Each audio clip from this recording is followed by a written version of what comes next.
ஹரியானா, மகாராஷ்டிராவில் பல பள்ளிவாசல்கள் இடிக்கப்பட்டு கோயில்களாக மாற்றப்பட்டிருக்கிறது. வரலாறு சொல்லுகிறது. ஒவ்வொன்றையும் தோண்டி தோண்டி தோண்டி இந்த நாட்டில நிம்மதியாக மக்கள் வாழக்கூடாது, இந்த நாட்டில் இருக்கக்கூடிய எந்த பிரச்சனையும் வெளியே தெரியக்கூடாது. யோசிச்சு பாருங்க, ஒவ்வொரு நாட்டிலையும் தேர்தல் வாக்குறுதின்னு என்ன கொடுப்பாங்க?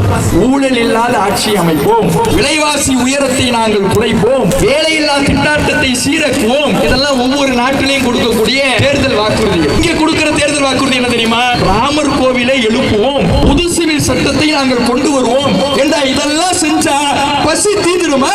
பட்டினி தீந்துருமா?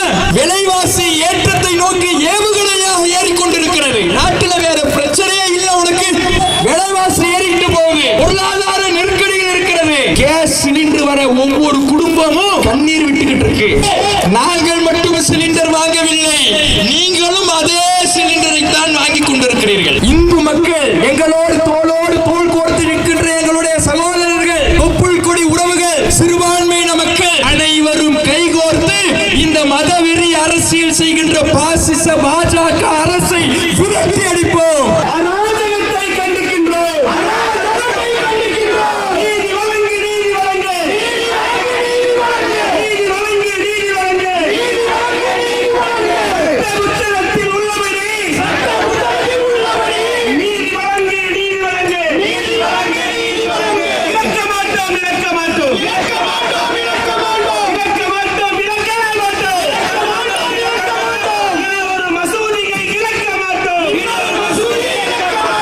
நம் அனைவரின் மீதும் உண்டாவதாக என்ற பிரார்த்தனையோடு ஆரம்பம் செய்கின்றோம்.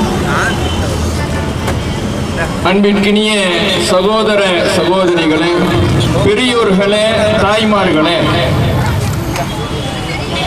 வணிக அன்பர்களே, ஆங்காங்கே திரண்டிருக்கும் மாற்று மத அன்பர்களே, இங்கு கூடியிருக்கின்ற இந்த கூட்டம் வழிபாட்டு தலங்களை பாதுகாக்க வலியுறுத்தி நடத்தப்படுகின்ற இந்த ஆர்ப்பாட்டத்தில் சிறுபான்மையின மக்களாகிய நாங்கள் ஒன்று திரண்டு இருக்கின்றோம். இன்றைய சூழலில் இந்த இந்திய நாட்டில் இஸ்லாமியர்கள் கவலை தோய்ந்த முகத்தோடும் கனத்த இதயோட்டோடும் தான் தன்னுடைய ஒவ்வொரு நொடியையும் கடத்தி கொண்டிருக்கின்றோம். இதற்கான காரணம் என்னவென்றால், பாசிச சிந்தனை கொண்ட பாஜக அரசு ஆட்சிக்கட்டிலில் அமர்ந்ததிலிருந்து சிறுபான்மையின மக்களினுடைய ஒவ்வொரு உரிமையிலையும் தலையிட்டு அவர்களை இந்த இந்திய நாட்டில் நிம்மதியாக வாழ விடாமல் தன்னுடைய பிரித்தாளும் சூழ்ச்சியினால் மிகப்பெரிய அக்கிரமங்களையும் அராஜகங்களையும் இந்த இந்திய நாட்டில் நடத்தி சிறுபான்மையின மக்களினுடைய உரிமைகளை பறித்து வருகிறார். குறிப்பாக இஸ்லாமிய சமூகத்தினுடைய உரிமைகள் ஒவ்வொரு நாளும் பறிக்கப்பட்டு முஸ்லிம்கள் இந்த நாட்டில் வாழ்வதே நெருக்கடிக்குள்ளான ஒரு வாழ்வை இந்த பாஜக அரசு இந்த இந்திய மக்களுக்கு தந்து கொண்டிருக்கிறார். உண்ணக்கூடிய உணவில் தலையிட்டு, உடுத்துகின்ற உடையில் மூக்கை நுழைத்து, ஒவ்வொரு உரிமைகளாக பறித்து எல்லா மத சமுதாய மக்களுக்கும் தங்களுடைய உயிருக்கு மேலாக இருக்கின்ற வழிபாட்டு உரிமைகளையும் வழிபாட்டு தலங்களையும் பறிக்கின்ற விதத்திலே தற்போது தன்னுடைய காய்களை இந்த பாஜக அரசு நகர்த்தி கொண்டிருக்கிறது. அதில் ஒருபடியாக பாபர் மசூதி இஸ்லாமியர்களிடமிருந்து அநியாயமான முறையிலே பறிக்கப்பட்டதை நாம் அனைவரும் அறிவோம். அதை சற்று நினைவூட்டிக் கொள்வது இந்த நேரத்திற்கு மிக பொருத்தமான ஒன்றாக இருக்கும். பாபர் மசூதி என்பது 400 ஆண்டு கால வரலாறை கொண்ட பழமையான பள்ளிவாசல். அந்த பாபர் மசூதியிலே 1948 கொள்ளைப்புறம் வழியாக வந்து சிலைகளை வைத்து இது எங்களுக்கு சொந்தமானது என்று சிலர் உரிமை கோருகிறார்கள். அப்போதிலிருந்து பல்வேறு விதமான தாக்குதல்களும் பல்வேறு விதமான உரிமை பறிப்புகளும் நடத்தப்பட்டு முஸ்லிம்களுக்கு பாத்திரமான அந்த பாபர் மசூதியை சர்ச்சைக்குரிய இடம் என்று ஒட்டுமொத்த இந்தியாவும் பேசுகின்ற விதத்திலே செய்திகளை பாசிச சக்திகள் மாற்றி அமைத்தார்கள். அந்த வரிசையில் 1992 ஆண்டு கயவர்களால் அநியாயக்காரர்களால் இன்றைக்கு ஆட்சி கட்டிலில் அமர்ந்திருக்கக்கூடியவர்களால் இந்த பாபர் மசூதி இடிக்கப்படுகிறது. இடிக்கப்பட்ட பிறகு பல்வேறு வழக்குகள் பல நீதிமன்றங்களை நாடுகிறது. 2019 ஆண்டு உச்ச நீதிமன்றம் உலகமே காரி உமிழ்கின்ற வகையிலே ஒரு தீர்ப்பை வழங்குகிறது. இந்த பாபர் மசூதி இதற்கு முன்னால் கோயில் இருந்து அது இடிக்கப்பட்டு இங்கே கட்டப்பட்டது என்பதற்கு எந்த விதமான ஆதாரமும் இல்லை. இங்கே கோயில் இருந்ததற்கு எந்த சான்றும் இல்லை. இந்த பாபர் மசூதி கட்டப்படுவதற்கு முன்னால் இங்கே கோயில் இருந்ததற்கு எந்த தடயமும் இல்லை. இருந்தாலும் இந்த இடத்தை இந்துக்களுக்கே நாங்கள் வழங்குகிறோம் என்று உலக அரங்கிலே இந்திய மக்களை, இந்திய அரசு துறையை, இந்திய நீதித்துறையை வெட்கி தலைகுனிய வைக்கக்கூடிய வகையிலே ஒரு தீர்ப்பை வழங்கி ராமர் கோவில் கட்டுவதற்கான வேலைகளை செய்கிறார்கள். அருமை இந்து சகோதரர்களே, நாங்கள் இந்துக்களுக்கு எதிரானவர்கள் அல்ல, உங்களுடைய மத நம்பிக்கைக்கு எதிரானவர்கள் அல்ல, உங்கள் கடவுள்களை விமர்சிக்கக்கூடியவர்கள் அல்ல. இந்துக்கள் வேறு, இந்துத்துவாவினர் வேறு என்பதை நாங்கள் அடையாளம் கொண்டிருக்கிறோம். இந்துத்துவாவினுடைய இந்த பாசிச போக்கை கண்டிப்பதற்காகத்தான் நாங்கள் இங்கே ஒன்று திரண்டிருக்கிறோமே தவிர இந்து மக்களை புண்படுத்துவதற்காக அல்ல. ராமர் கோவில் கட்டப்படுகிறது, வெகு விமர்சையாக கொண்டாடப்படுகிறது. ஒரு ஜனநாயக நாட்டினுடைய பிரதமர், மதச்சார்பு நாட்டினுடைய பிரதமர் அந்த நிகழ்வில் கலந்து கொள்கிறார் என்றால் எப்பேற்பட்ட அக்கிரமத்தனம் அது! யோசிச்சு பாருங்க. அநியாயமாக பறிக்கப்படுகிறது, உலகம் காரி உமிழ்கிறது. அந்த இடத்தில் ஒரு நாட்டினுடைய பிரதமர் கலந்து கொள்கிறார் என்றால் இந்த நாடு எங்கே சென்று கொண்டிருக்கிறது என்பதை நாம் அனைவரும் சிந்தித்து பார்க்க வேண்டும். இப்படி அநியாயமாக பாபர் மசூதி முஸ்லிம்களிடமிருந்து பறிக்கப்பட்டது. இந்த தைரியத்தில் ருசி கண்ட பூனையை போல இந்த சங் பரிவாரத்தினர் அடுத்ததாக குறிவைத்திருப்பது வாரணாசியில் இருக்கின்ற கியான் வாபி மசூதி. இதற்கு எதிராக பல்வேறு வழக்குகளை தொடுக்கிறார்கள். இங்கே எங்களுடைய கடவுளுடைய சிலைகள் இருக்கிறது, நாங்கள் அங்கே வழிபாடு நடத்த வேண்டும், தொல்லியல் துறைக்கு அனுமதி கொடுக்க வேண்டும். இப்படி பல்வேறு விதமான வழக்குகள் நீதிமன்றங்களை நாடி செல்கிறது. உச்ச நீதிமன்றம் சொல்லுகிறது, தொல்லியல் துறை அங்கே ஆய்வு நடத்துவதற்கு இடைக்கால தடையை நாங்கள் விதிக்கிறோம். உச்ச நீதிமன்றத்தினுடைய இந்த தடை இருக்கும் பொழுது வாரணாசியினுடைய நீதிமன்றம், கீழமை நீதிமன்றம் உச்ச நீதிமன்றத்திற்கு எதிராக, அரசியல் அமைப்புக்கு எதிராக நாளை ஓய்வு பெறக்கூடிய ஒரு நீதிபதி அவசரமாக அங்கே இந்து மக்களுக்கு நான் பூஜை நடத்த அனுமதி தருகிறேன், ஒரு வாரத்துக்குள்ளே எல்லாம் நடக்க வேண்டும் என்று தீர்ப்பு சொல்றார். இவர் தீர்ப்பு சொல்லி எல்லாமே தயாராக இருக்கின்ற விதத்தில் இவர் இப்படிதான் தீர்ப்பு சொல்லுவார்னு அந்த பாசிச சக்திகளுக்கு ஏற்கனவே தெரியும், சங் பரிவாரத்தினருக்கு ஏற்கனவே தெரியும், இந்துத்துவ சக்திகளுக்கு ஏற்கனவே தெரியும். அதனால் அங்கே பூஜை செய்வதற்கு தயாராக இருக்கிறார்கள். தீர்ப்பு எழுதி 6 மணி நேரத்துக்குள்ளாக பூஜை செய்வதற்கு போய் நிற்கிறாங்க. அப்ப இவர் யார் எழுதி கொடுத்த தீர்ப்பை வாசித்தார்? எங்கிருந்து இவருக்கு அந்த தீர்ப்பு தாள்கள் வந்தது?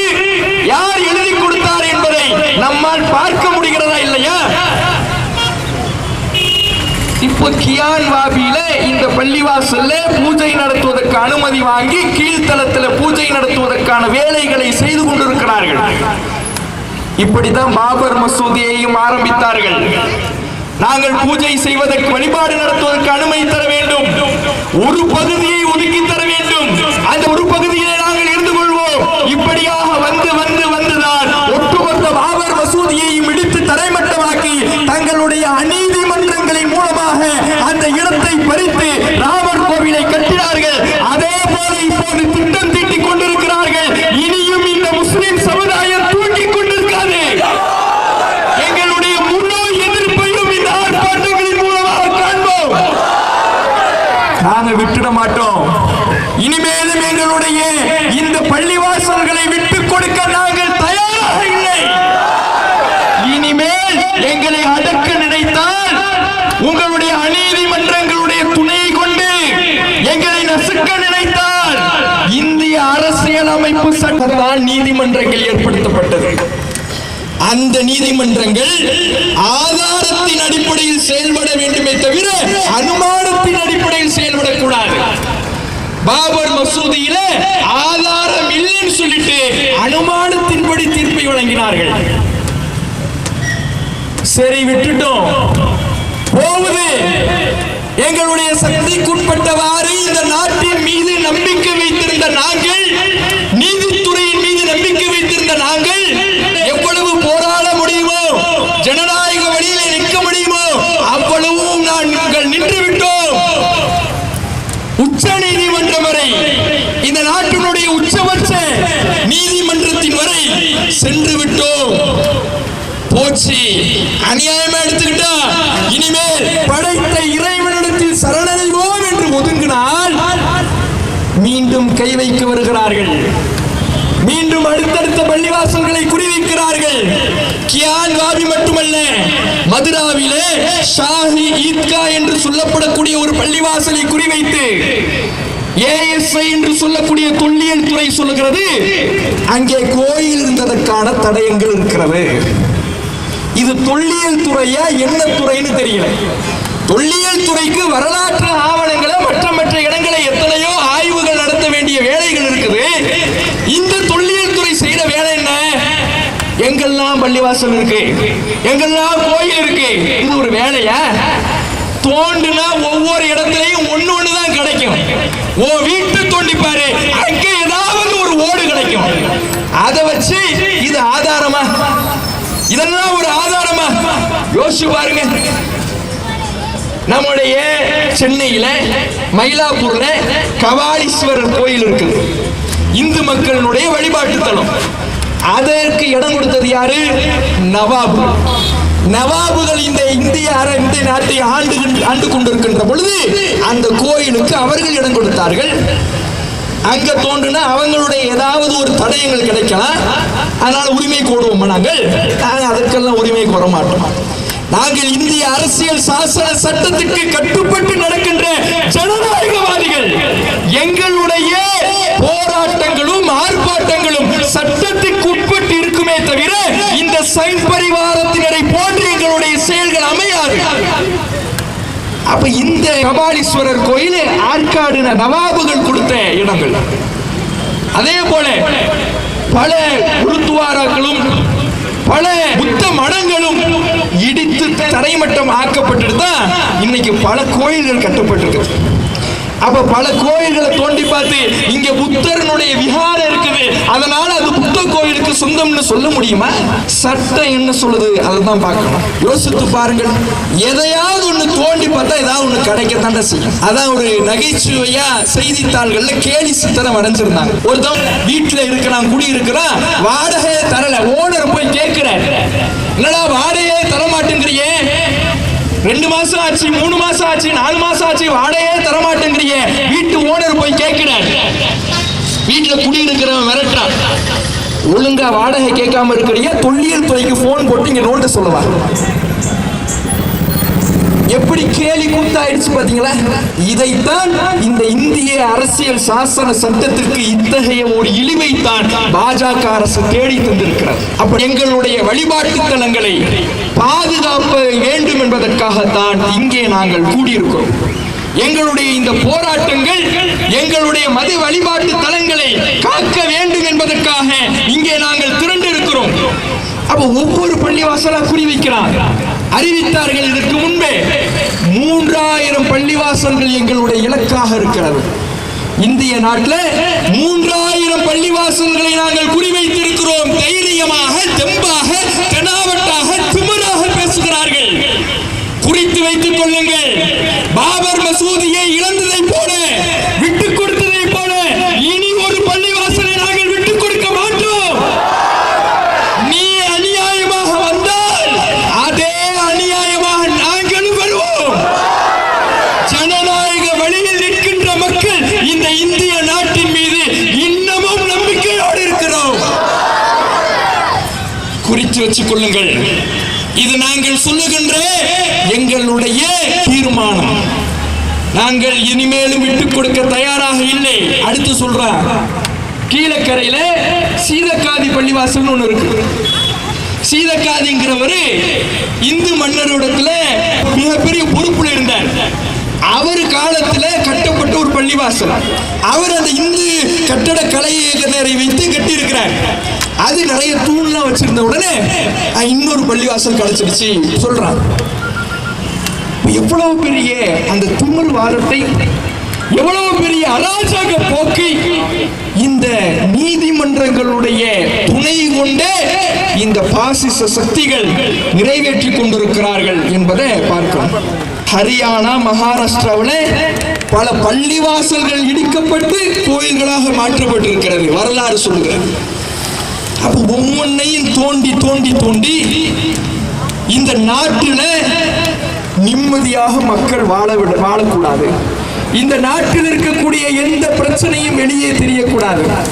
யோசிச்சு பாருங்க, ஒவ்வொரு நாட்டிலையும் தேர்தல் வாக்குறுதின்னு என்ன கொடுப்பாங்க?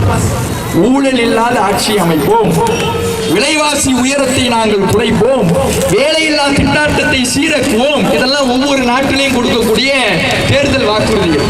இங்க கொடுக்கிற தேர்தல் வாக்குறுதி என்ன தெரியுமா? ராமர் கோவிலை எழுப்புவோம், புது சிவில் சட்டத்தை நாங்கள் கொண்டு வருவோம். என்றா இதெல்லாம் செஞ்சா பசி தீந்துருமா? பட்டினி தீந்துருமா? விலைவாசி ஏற்றத்தை நோக்கி ஏவுகணையாக ஏறிக்கொண்டிருக்கிறது. நாட்டில் வேற பிரச்சனையே இல்லை உனக்கு. நாட்டில் விலைவாசி ஏறிட்டு போகுது, பொருளாதார நெருக்கடிகள் இருக்கிறது. கேஸ் சிலிண்டர் வர ஒவ்வொரு குடும்பமும் கண்ணீர் விட்டுக்கிட்டு இருக்கு.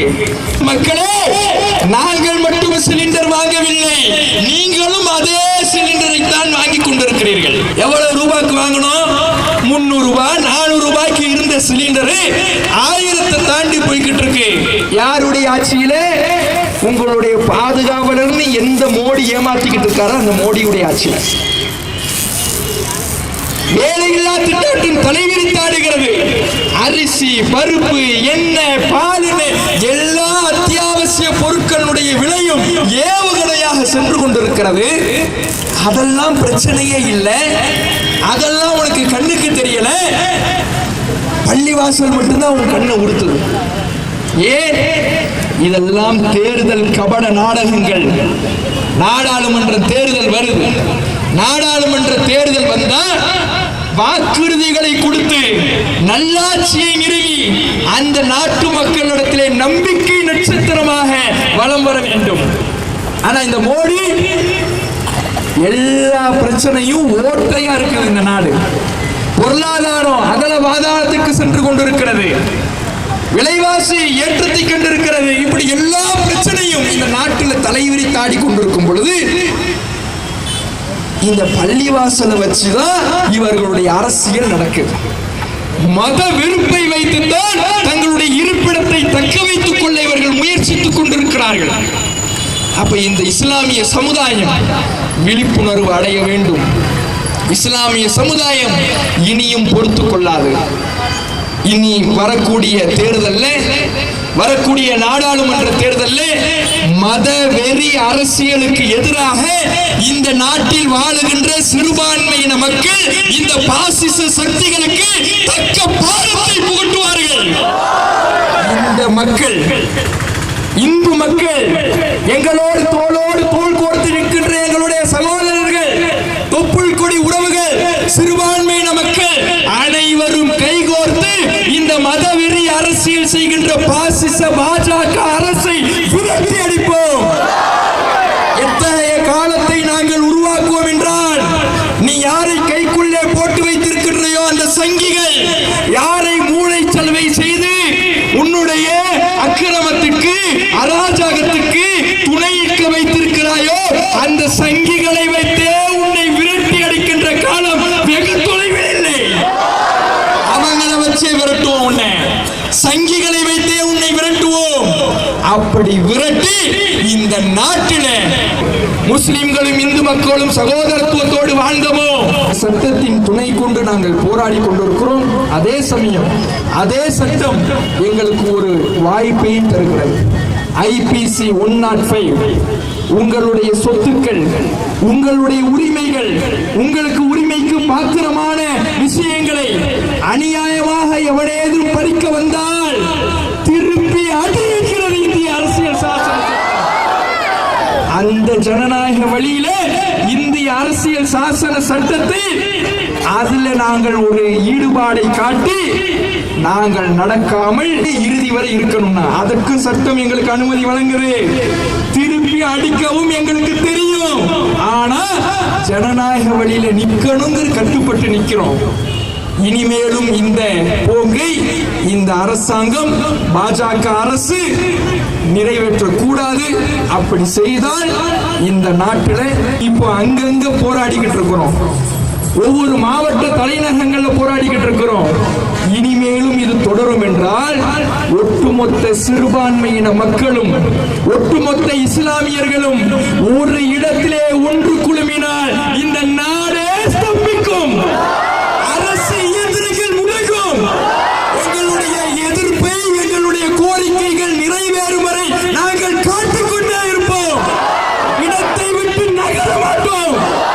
எங்களுடைய எதிர்ப்பை அந்த ஜனநாயக போராட்டங்கள் ஒவ்வொரு நிமிடமும் உணர்த்தி கொண்டிருப்போம் என்பதை எச்சரிக்கையாக சொல்லிக்கொண்டு இந்த உரையை நிறைவு செய்கின்றேன். அஸ்ஸலாமு அலைக்கும் வரஹ்மத்துல்லாஹி வபரகாத்துஹு. இஸ்லாம் மற்றும் சமுதாய செய்திகளை அறிந்து கொள்ள தமிழ்நாடு தௌஹீத் ஜமாஅத் யூடியூப் பக்கத்தை உடனடியாக சப்ஸ்கிரைப் செய்து கொள்ளுங்கள். மேலும் பெல் பட்டனையும் கிளிக் செய்து கொள்ளுங்கள்.